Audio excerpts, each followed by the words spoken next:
Hello friends, मैं हूँ Richa. Friends, सबसे पहले तो आप सभी का बहुत बहुत स्वागत है हमारे इस यूट्यूब चैनल पर। और फ्रेंड्स, आज मैं बात करूंगी आपसे, जो हम टीचिंग एप्टीट्यूड का टॉपिक कर रहे थे ना, लेवल्स ऑफ टीचिंग, उसी से रिलेटेड मैं आज आपके लिए कुछ प्रीवियस ईयर के क्वेश्चंस लेकर के आई हूँ, जो कि बिल्कुल टॉपिक से रिलेटेड है और आपकी अंडरस्टैंडिंग को और बेटर। तो स्टार्ट करते हैं हम अपने प्रीवियस ईयर के सेशंस को आज। ठीक है, तो फर्स्ट क्वेश्चन हमारे सामने आता है, in which level of teaching lower level learning outcome get focus. यानी कि कौन से लेवल में लोअर लेवल की टीचिंग को फोकस किया जाता है। तो हमने 3 लेवल ही पढ़े थे, मेमोरी लेवल, अंडरस्टैंडिंग लेवल और रिफ्लेक्टिव लेवल। ठीक है, तो यानी कि सबसे पहले क्या पढ़ते हैं हम लोग, मेमोरी लेवल पढ़ते हैं ना। जब बच्चा छोटा होता है तो उसे सारी चीजें याद कराने के लिए दिया जाता है, बिल्कुल बेसिक चीजें होती है जहाँ पे समझने की चीजें बहुत कम होती हैं, वो होता है हमारा मेमोरी लेवल। तो देखिए हमारा आंसर क्या हो जाएगा, मेमोरी लेवल।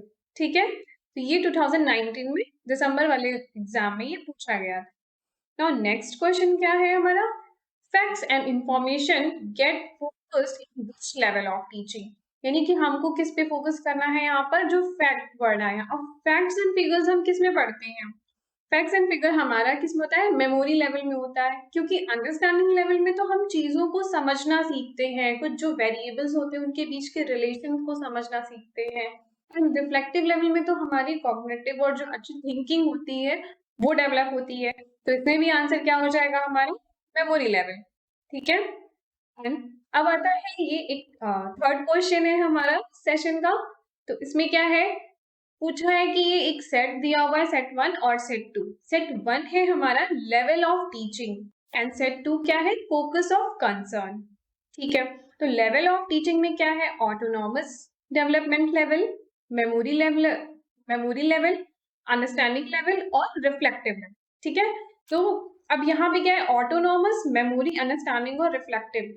तो हमने मेमोरी, अंडरस्टैंडिंग और रिफ्लेक्टिव ये तीनों तो पढ़ा था, बट ऑटोनॉमस नहीं पढ़ा था। बट फिर भी हमें इस क्वेश्चन को अच्छे तरीके से करना है। अब देखिए कैसे।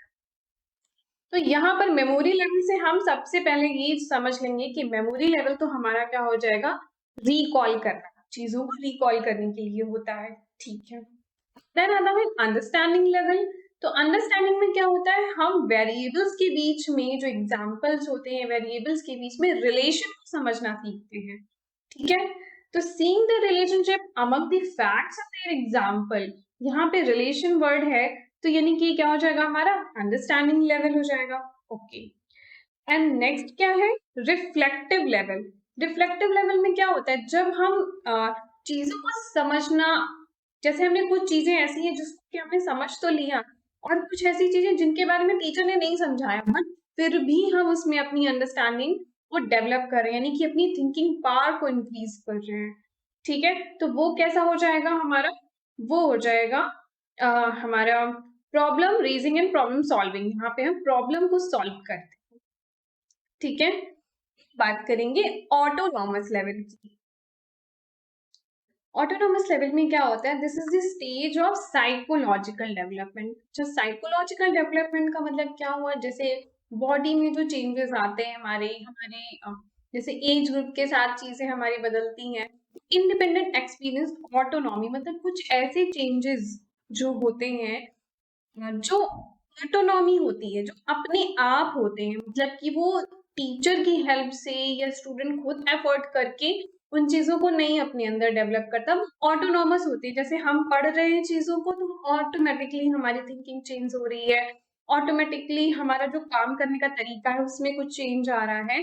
तो this is called the autonomous level. अब समझते हैं यहाँ पे क्या है, इंडिपेंडेंट एंड एक्सपीरियंस। जैसे जैसे चीजों को हम एक्सपीरियंस करते जाते हैं वैसे हमारी बॉडी में चेंज आ रहा है। Autonomy helps them create a sense of mastery. जैसे कि हर पर्सन का सेम ही काम करने का तरीका अलग अलग होता है, तो ये होता है autonomous level of thinking. Autonomous level जो होता है टीचिंग में ये आता है।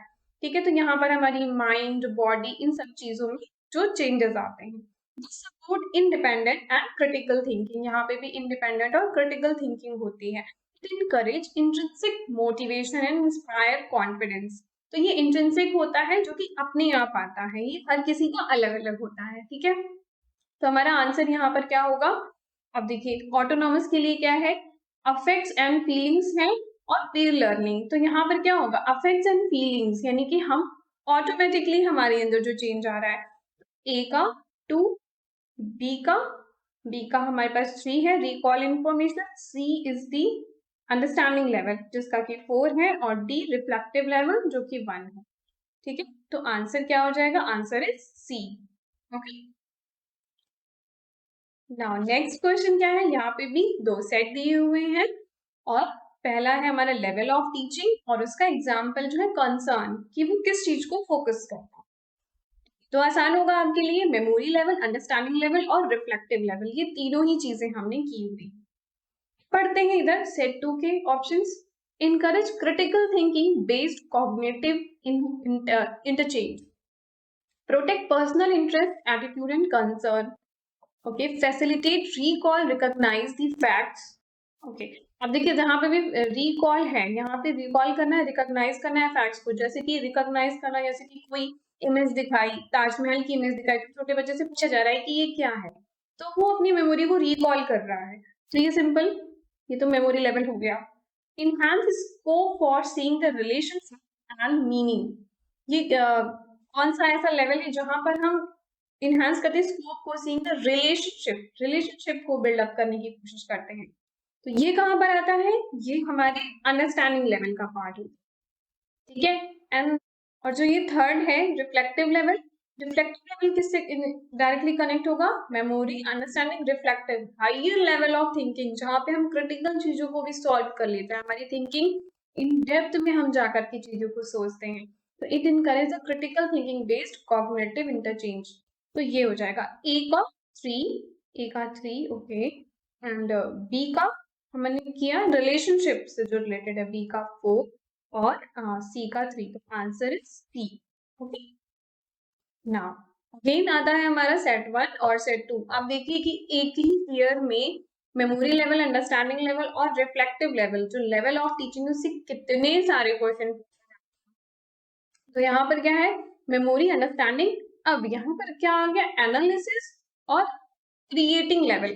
अब एग्जाम्पल, अगर कोई नया वर्ड सामने आ जाए तो उससे ये नहीं है कि ये क्वेश्चन हमसे नहीं हो पाएगा या इसको छोड़ देते हैं, बाद में करते हैं या ऐसा करके, नहीं। आप देखिए यहाँ पर क्या लिखा हुआ है, मेमोरी लेवल। ठीक है, जो हमें आता है पहले हम उसे आइडेंटिफाई कर लेते हैं। Identifying the example as given concept, generating the new ideas, recalling the information and isolating the information into the two part। Memory है तो यहाँ पर क्या होगा, हमेशा फैक्ट्स को रिकॉल करना, चीजों को। चलो ठीक है, क्या था, जब हम वेरिएबल्स के बीच में रिलेशनशिप बिल्डअप करना सीखते हैं, ये मैंने बताया था। तो identify the example of the given concept, ये हमारा हो जाएगा अंडरस्टैंडिंग लेवल। चलो ठीक है, अब आता है एनालिसिस लेवल। एनालिसिस लेवल में क्या होगा, जब हम चीजों को एनालाइज करते हैं, और एनालिसिस करने के लिए जिस भी चीज को एनालाइज करना है उसको पार्ट्स में पहले ब्रेक कर देते हैं। ब्रेक करने के बाद किसी एक पॉइंट को उठा लिया, फिर उसका इन डेप्थ एनालिसिस करते हैं कि इसमें कितना, जैसे कि किसी की हार्ट बीट मेजर करनी हो, या मतलब किसी बच्चे का, उसकी जो स्टडी है उसको मेजर करना हो कि वो कितना अच्छे से पढ़ पा रहा है, कितना अच्छे से नहीं पढ़ पा रहा है। इसको भी चेक करने के लिए क्या होगा कि हम उसके जो भी सब्जेक्ट उसके उस क्लास में है, उन सभी सब्जेक्ट डिटेल में देखें कि क्या, किसमें वो अच्छा परफॉर्म कर रहा है, किसमें वो खराब परफॉर्म कर रहा है। तो यानी कि चीजों को पहले ब्रेक कर देते हैं पार्ट्स में, फिर एक एक पार्ट को डिटेल में अंडरस्टैंड करते हैं। तो isolation information into the part, it is the analysis level, analyse करना। क्रिएटिंग लेवल, क्रिएट कहाँ पर कर सकते हैं, जहां पर कुछ चीजें नई आ जाए, कुछ नई चीज क्रिएट करना, तो नई थिंकिंग डेवलप करना हो सकता है, न्यू आइडियाज आना, तो जनरेटिंग द न्यू आइडियाज। अब देखिए आपको ये दो लेवल आपको नहीं पता थे, बट स्टिल हमने इस वर्ड की मीनिंग से समझ के किस तरीके से आंसर को किया। तो एग्जाम में भी ऐसे ही करना है, ये नहीं कि बस जितना पढ़ा दे एग्जैक्ट वही सारे वर्ड मिलेंगे। देयर मे बी समथिंग, कुछ न्यू वर्ड ऐड होके आ जाए, वहां पे घबराना नहीं है, चीजों को देख के उसको भी देखना है, समझने की कोशिश करना है और फिर टिक मार्क करना। ठीक है, तो हमारा आंसर क्या हो जाएगा? Answer is D. और नेक्स्ट क्वेश्चन, अब नेक्स्ट हमारा 6th क्वेश्चन है। ये भी देखिए हमारा कैसा है, identify those features of learner behaviour which are associated with understanding level. अब देखिए यहाँ पर कह रहा है कि जो जो ये ए से लेकर के ई तक के एक्सप्लेनेशन दी हुई है उसमें से हम उन चीजों को फाइंड आउट करना है जो हमारी मेमोरी लेवल की, अंडरस्टैंडिंग लेवल के लिए, ठीक है। तो अंडरस्टैंडिंग में क्या था, चीजों को जो एग्जाम्पल्स हैं जिनके बीच में रिलेशनशिप को समझना, ठीक है। मेमोरी लेवल में क्या बातें थी, चीजों, फैक्ट्स एंड फिगर्स को रिकॉल करना, और रिफ्लेक्टिव लेवल में क्या है, एक नई थिंकिंग को डेवलप करना, ठीक है। जिसके बारे में इंफॉर्मेशन नहीं है बच्चा उसको भी समझने लग जाए, वो होता है हमारा रिफ्लेक्टिव लेवल। अंडरस्टैंडिंग लेवल को ध्यान में रख के हम इन ऑप्शंस को पढ़ेंगे। The student render facts and information in his her own word, ठीक है। यानी कि वो क्या कर रहा है, जैसे मैंने आपको वाला फिगर बताया था ना, जहां पर मेमोरी लेवल, अंडरस्टैंडिंग लेवल और रिफ्लेक्टिव लेवल ये चीजें थी। तो मेमोरी लेवल में हम चीजों को सिर्फ याद करते हैं, अंडरस्टैंडिंग में क्या होता है, याद करने के साथ साथ चीजों को समझते भी हैं। यानी कि जैसे कि ए फॉर एप्पल तो बचपन में सीखा, बट ए के साथ और भी चीजें हम समझ रहे हैं, और भी बहुत सारी मीनिंग्स हैं जिसको हम समझ रहे हैं, तो समझ के उनको अपने वर्ड में एक्सप्लेन कर रहे हैं, that is the understanding level, यानी चीजें समझ में आने लगी। तो ये हो जाएगा under. The student immediately recall, यहाँ पर बात कर रहा है इमीडिएटली रिकॉल करना, तो ये तो मेमोरी लेवल हो गया। Student gives his her own example in order to explain the point, बच्चा क्या कर रहा है, जो चीजें बताई टीचर ने उसको अपने एग्जाम्पल के साथ दे करके समझा रहा है, तो ये भी अंडरस्टैंडिंग लेवल हो जाएगा। Student interpret the meaning in various वे, चीजों को अलग तरीके से समझ रहा है, ये भी अंडरस्टैंडिंग लेवल हो जाएगा। And student correctly reproduce the sequence of thought, correctly reproduce the sequence of thought, बिल्कुल एज इट इज जैसे बोला टीचर ने कि ए के बाद बी आता है, बी के बाद सी आता है, तो बिल्कुल वो वैसे ही रट के आया है। तो ये क्या हो गया, ये आपका मेमोरी लेवल हो गया। कितना इजी है ना। तो यानी कि A, C and D, A C D हमारा डी ऑप्शन में है। तो this is our answer. Now this is our 7th question. 7th question क्या है, emphasize in memory level teaching which of the following, यानी कि यहाँ पर हमें किस पे फोकस करना है, मेमोरी लेवल पे। मेमोरी लेवल जहां पे रटाफिकेशन, रोड लर्निंग की बात होती है। नेक्स्ट है हमारा 7th question, the emphasise in memory level teaching on which of the following, यानी कि यहाँ पर हमें उन पॉइंट को फोकस करना है जो मेन फोकस करते हैं मेमोरी लेवल की टीचिंग पर। तो मेमोरी लेवल में क्या है, फैक्ट्स एंड फिगर्स ना, अब पढ़ते हैं। यानी कि पहले हम उन पॉइंट को फाइंड आउट कर लेंगे जो हमारे मेमोरी लेवल में आने ही चाहिए। Organisation of thoughts and ideas, okay. Next है seeing the relationship among the facts. अब जब रिलेशनशिप की बात आ रही है, फैक्ट्स एंड फिगर्स में रिलेशनशिप किस में बिल्डअप करते हैं, अंडरस्टैंडिंग लेवल में। Systematic presentation to enable quick reproduction, अब क्विक रिप्रोडक्शन जो बच्चे को सिखाया गया वो जल्दी जल्दी वो रिकॉल कर ले, जैसे निमोनिक्स बना के पढ़ना, तो ये क्या होगा, मेमोरी लेवल। क्रिटिकल थिंकिंग, जो क्रिटिकल थिंकिंग किस में होता है, मेमोरी लेवल, अंडरस्टैंडिंग या रिफ्लेक्टिव, रिफ्लेक्टिव लेवल में होता है, यू नो ना। Mastery of correct sequence of facts, जो भी फैक्ट्स बताए गए उनको एज इट इज सीक्वेंस में याद करना, भाई मेमोरी लेवल का ही पार्ट है ये। नेक्स्ट है segregating one features from another, यानी कि बहुत सारे फीचर्स दिए गए हैं, अब बच्चा उसमें से सेग्रीगेट कर रहा है, यानी कि अपनी नॉलेज को अप्लाई करके फाइंड आउट कर रहा है आंसर्स को, ठीक है। तो यहाँ पर क्या हो गया, ये भी हो गया हमारा अंडरस्टैंडिंग लेवल। देखते हैं कि मेमोरी लेवल हमें दो चीजों में मिला, सी और ई में। तो सी और ई कहाँ पर साथ साथ है, ये है सी और ये है ई, ठीक है।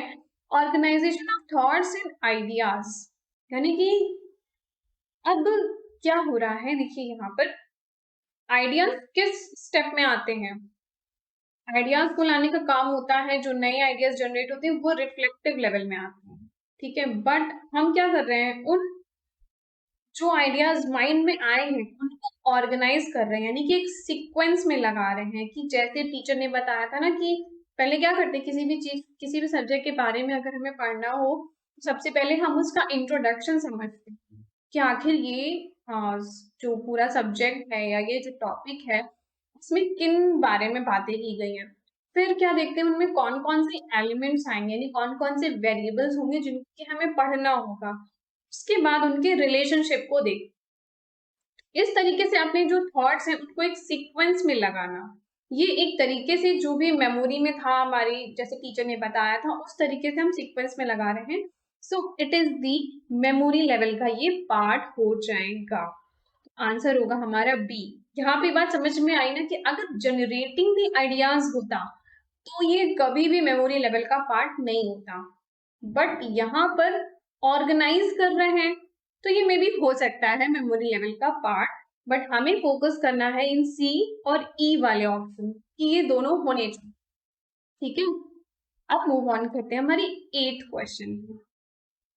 क्वेश्चन क्या है, this is called reflective level teaching. इसमें क्या पूछ रहा है कि रिफ्लेक्टिव लेवल टीचिंग किस तरीके से अलग है मेमोरी लेवल की टीचिंग से, because the pattern of communication that involve in reflective level teaching is basically, कौन सा पैटर्न इन्वॉल्व होता है। तो मेमोरी लेवल, अंडरस्टैंडिंग और रिफ्लेक्टिव। मेमोरी में क्या करते हैं, चीजों को सिर्फ याद कराना, अंडरस्टैंडिंग में समझाना, और रिफ्लेक्टिव जब बच्चे की खुद की थिंकिंग डेवलप हो जाए, यानी कि उसके अंदर कुछ बदलाव आ जाए, कुछ चेंज आ जाए।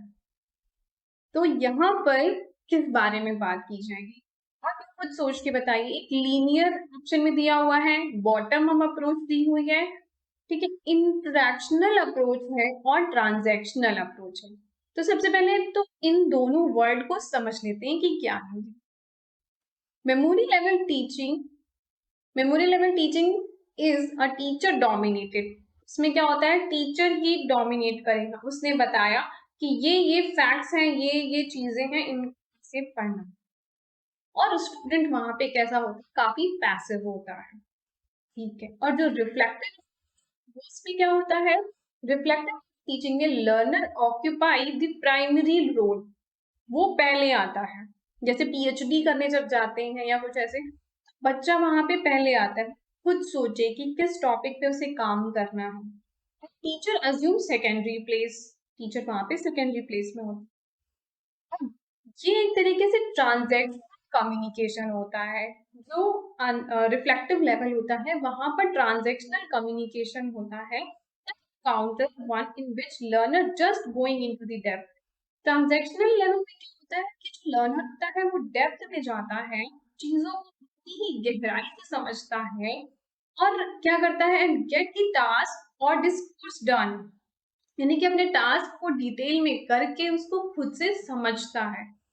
ट्रांजैक्शनल मतलब क्या हुआ कि डेप्थ में जाना, ठीक है, थिंकिंग को डेवलप करना, कुछ बदलाव आना उसके बिहेवियर में, is the reflective level.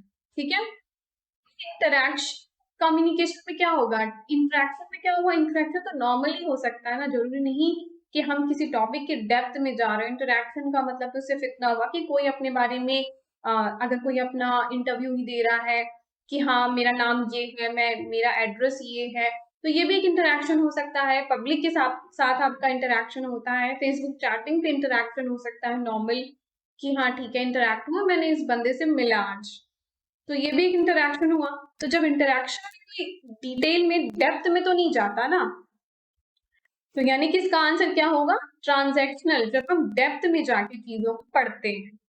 Okay, so friends ये बहुत ही छोटा सा वीडियो था हमारा आज, जो कि पूरा हमारा मेमोरी लेवल, अंडरस्टैंडिंग लेवल और रिफ्लेक्टिव लेवल पे बेस्ड, और आपने देखा कि किस तरह से एक सिर्फ मैंने 2019 के पेपर लिए हैं और उसमें कितने सारे क्वेश्चन आते हैं, और आपने ये भी देखा कि क्वेश्चन को किस तरीके से हैंडल करना है। ये नहीं कि हाँ बस क्वेश्चन देखा फटाक से उसका आंसर टिक करा, इस तरीके से पढ़ाई नहीं होती है। क्वेश्चन को देखना होता है, उसको समझना होता है कि किस कॉन्टेक्स्ट में वो क्वेश्चन है।